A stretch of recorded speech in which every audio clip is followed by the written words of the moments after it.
everybody. Welcome to my kitchen. I am Chef Emme Collins, and today we're gonna make Rabada com Pirão. In other words, braised oxtail with manioc grits. So first thing we gotta do is we have some oxtails here, and we're gonna season it. The basic spice that we have in Brazil is obviously salt, and then pimenta cumin, which literally translates to pepper cumin. So it's equal parts of pepper and cumin. So that's what we're gonna saute or season our oxtails with today. Gonna make sure, we get a lot of salt in there. Don't be afraid to touch it. We wanna get it on all sides, each and every single one of them. And then we're gonna add our cumin as well. Again, we wanna make sure it's covering all of it. And then our black pepper. It's new. Here we go. Black pepper. All right, we want to be really want to season these really nicely. So don't be afraid. Be a little heavy-handed. It's all right. All right, so we want to make sure again that we are covering it all. And then what we're going to do next is we're going to brown these on our pots. So yeah. So we are going to brown our oxtail in a nice medium-high heat. We want to brown all sides. You hear that sizzle? That is exactly what you want to hear.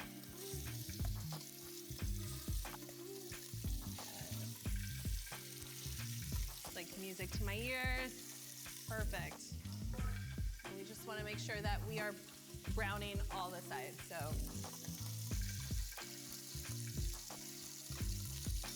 start moving it around. You're already getting a little bit of color on there. And that was what, a minute, less than a minute? So it's fairly quickly. The heat is high right now, so we can get that nice sear.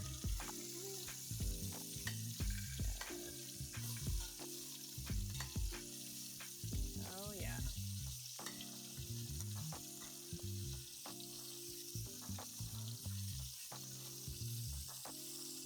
I'm gonna add just a little bit more oil because it's sticking to my pan and I don't want that happening.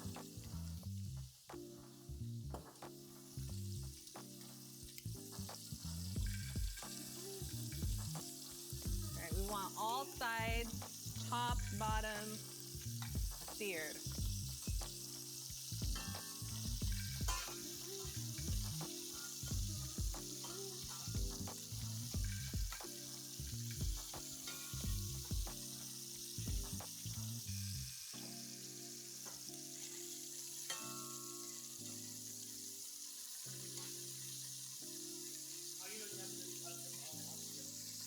I love the cuts that are like this, a lot of meat.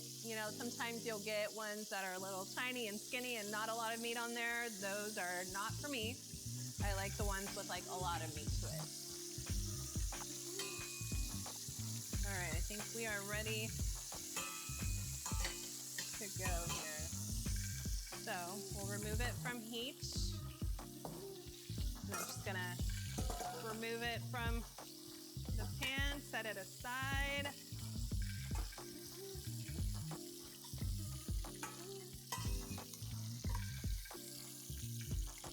All right, and then right now that we have prepared the oxtail part, we're gonna get everything else that's gonna go into this beautiful braise. Onions, garlic, we have a little bit of Italian parsley. So we're just gonna chop up our onion, a little small to medium dice is great on these.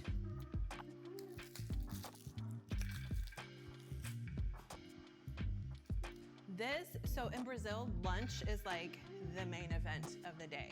you know, so school, you either go to AM school or PM school because you have lunch at home. It's like the biggest, most important feast of the day is lunch. So this is definitely something that I would typically have at lunch back in Brazil, either on the weekdays or mostly on the weekends. But now that I'm here in America, I would say this is more of like a dinner time type of meal. So I guess depending on where you are in the world. It's super hearty, super delicious. Obviously, like wintertime, fall time when it's starting to get cool, like you crave, like I know I crave that like sweet, or not sweet, that stew, like hearty, like stew, shredded meat, like delicious. Rabada is one of my, I'm gonna cut this onion a little weird. If you haven't watched one of my previous videos, you may want to.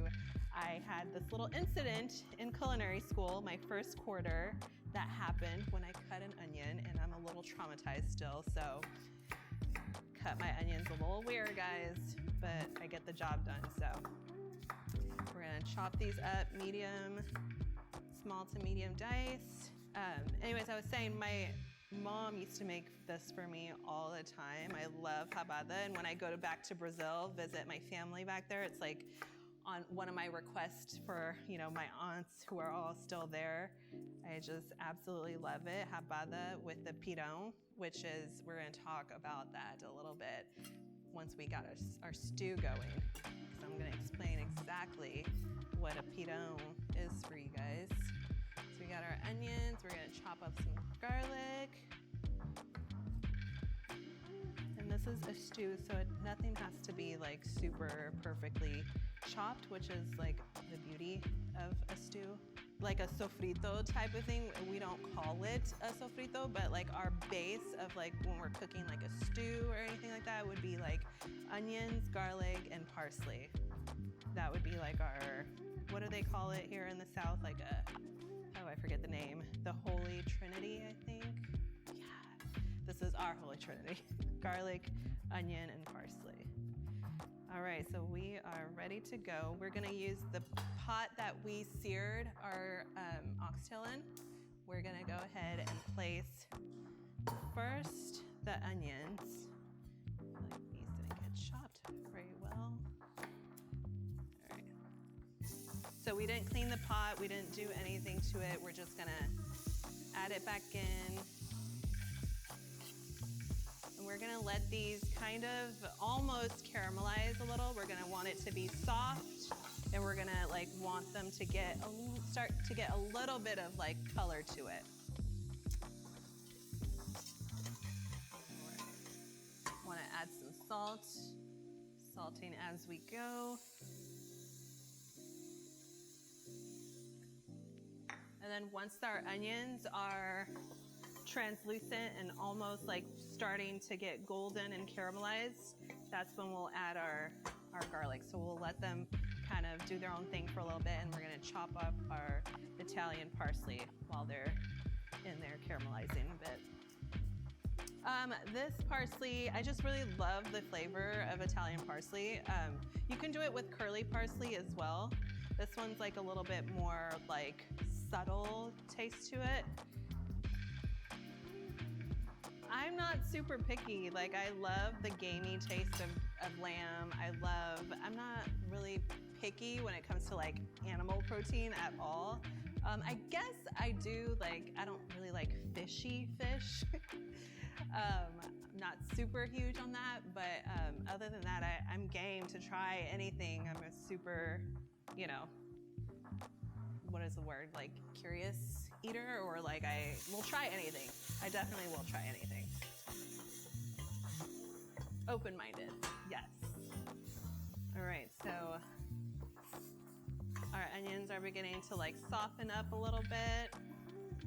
I'm gonna add our garlic and parsley. And then the fourth and final ingredient to this like braising liquid that we're going to use to braise our oxtail is some tomato paste.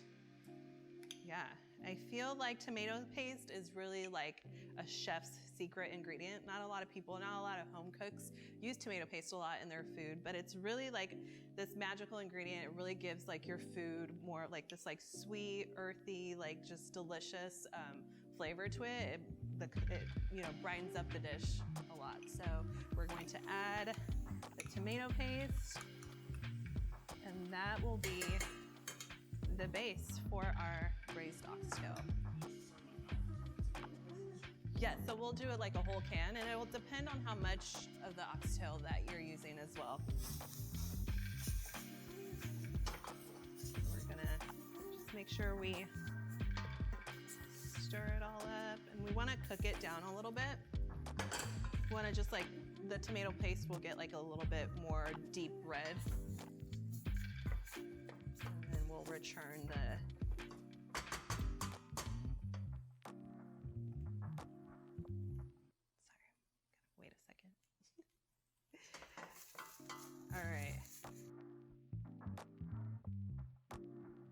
All right, now we're gonna return our seared oxtail back into the pot. Gonna give it a little mix. Oh, it smells so good. So we really wanna make sure that we're just mixing it all up. Season it a little bit more. Some salt, and then we are going to add some water to that just to cover the oxtail. Give it a little stir. And we are going to place the pot into the oven and just let this oxtail do its thing. So to go with our rabada, our braised oxtails, we're gonna be making a pirão. Pirão is essentially a manioc grits. What is manioc? Well, this root right here, manioc, cassava, yuca, yucca, there's so many different names that this is called, not only in English, but also in Portuguese. But this root is native to the Amazon, native to Brazil. And quick little fact, this is also where tapioca comes from. Tapioca is extracted from the root. It's the starch of this here root. Contrary to popular belief, I feel like a lot of people think that tapioca is native to Asia, but it's actually native to the Amazon, to Brazil. So it's a quick little history lesson for you. But we are gonna be making manioc grits, and for that we have manioc flour, which is essentially this root that has been dried out and ground up to make this flour right here. Now, don't go buying like tapioca flour or cassava flour. You want to make sure that you buy the farinha de mandioca that resembles kind of like breadcrumbs.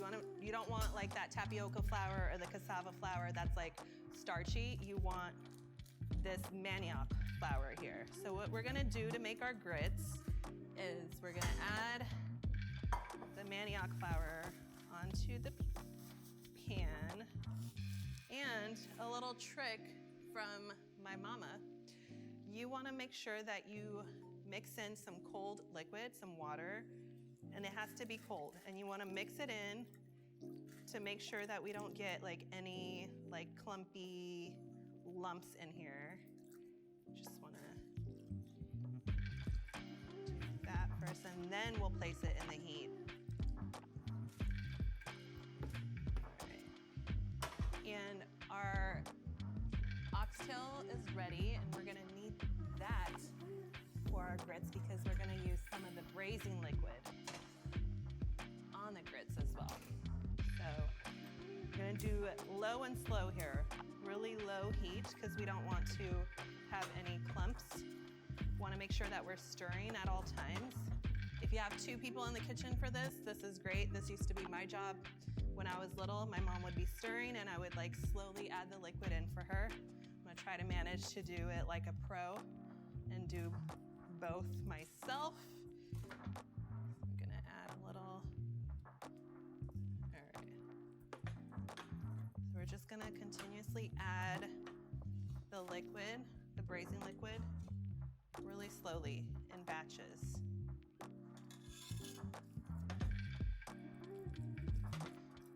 And really really the consistency of your pirão is up to your discretion. I really love like a soft, more like softer one. So I add a little bit more liquid. So it's really like up to you and like the consistency that you would like. I definitely think that it's easier to teach kids when they're young. I feel like when they're young, they're not like super intimidated, they're curious, they're excited. I feel like if you haven't had that experience young in the kitchen, like when you start growing up, you're just like, you don't know how to cook and you're like intimidated to even start. So I think it's best to get not only kids in the kitchen cooking with you when they're young, but also trying like new foods and experimenting new ingredients. I think that that's the best time for them to like learn about other culture, learn about like different foods, different ingredients, where food comes from. So I definitely think that kids should have that experience. I think it's super essential for, you know, your family, your kids to learn like where you come from through the food, learn the culture through the food. It's super essential. So I definitely think that that's super important. But I think, you know, what makes the world go round is really like learning about other people, like learning about like diversity of the world, you know, that really truly makes for more accepting individuals when they grow up. So I think that that's like super essential as well. So kind of both at the same time, you know. I get asked this question a lot, if Brazilian food is spicy, and the answer is no, Brazilian food is not spicy, but in Bahia, we do love a little spice to it, but instead of incorporating it in the dish, we always have a little spicy sauce to go along with the dish. So that's what we're gonna do right now to go with this rabada, especially because it's like so rich, so creamy, and really heavy. We really need like a little bit of like that acidity, that spice to really cut down on the richness. So we're gonna do a Brazilian style pico. And what makes a Brazilian style pico? Well, instead of lime, we add vinegar, and that makes it like even more like acidic. Like it really makes it like a more, it's like a punch in your mouth almost. So we're gonna cut, we're gonna do a little bit of red onion, some tomato, a little bit of serrano pepper for that heat. We're gonna add some cilantro, and then top it off with some vinegar, salt, and a little bit of veggie oil, and we'll have a little spicy sauce to go right along with our oxtails.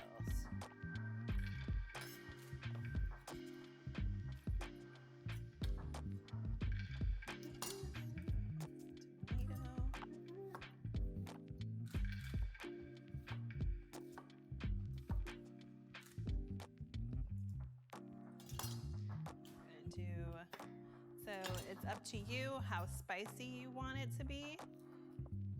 And you can kind of gauge that with like removing some of the seed if you don't want it too spicy. I'm gonna leave it spicy because your girl likes a little spice, a little heat. I'm just gonna mince that.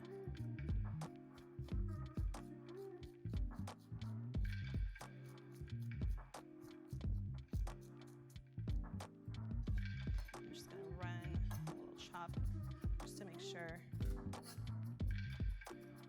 that it incorporates.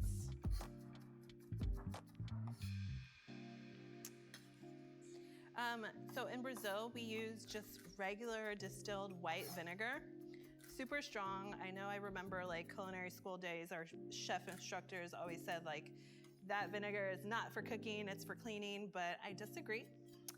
It's definitely goes really amazing in this like condiment, just because again, it like packs that like acidic punch that we need to cut down on the richness of this dish. So that was the vinegar, a little bit of salt, some oil. I feel like people take food from like Europe and Asia a lot more serious. I don't feel like they are more like, what's the word I'm looking for? Like those are like, where prestigious cuisine are like, from Asia and Europe, and although they have amazing cuisine, I think that really exploring foods from other parts of the world, food from the African diaspora is really, really important. There's so much history, so much flavor in those cuisines. And they really have influenced a lot of other cuisines that, you know, we don't realize. Our manioc grits on the bottom. Oh, smells so good. We're gonna top it off with our grits.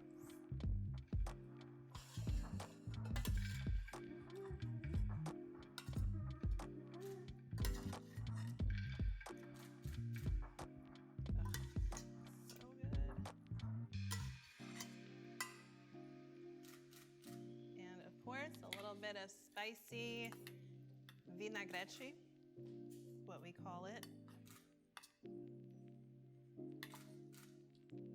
And we are ready to dive in with our rabada con pirão.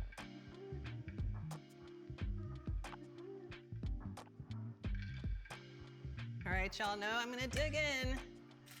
Oh my gosh, this is so comforting. Like, this is like the epitome of comfort food right here for me. Oh my gosh. And here's the thing, y'all, like these types of food, you have to like use your hand. So I will be grabbing this oxtail by my hand in just a little bit. Thank you so much for joining me. This was rabada con pirão, braised oxtail with manioc grits. I'm Chef Emme. You can find me on Instagram at chefemme_. Thank you, obrigada, ciao.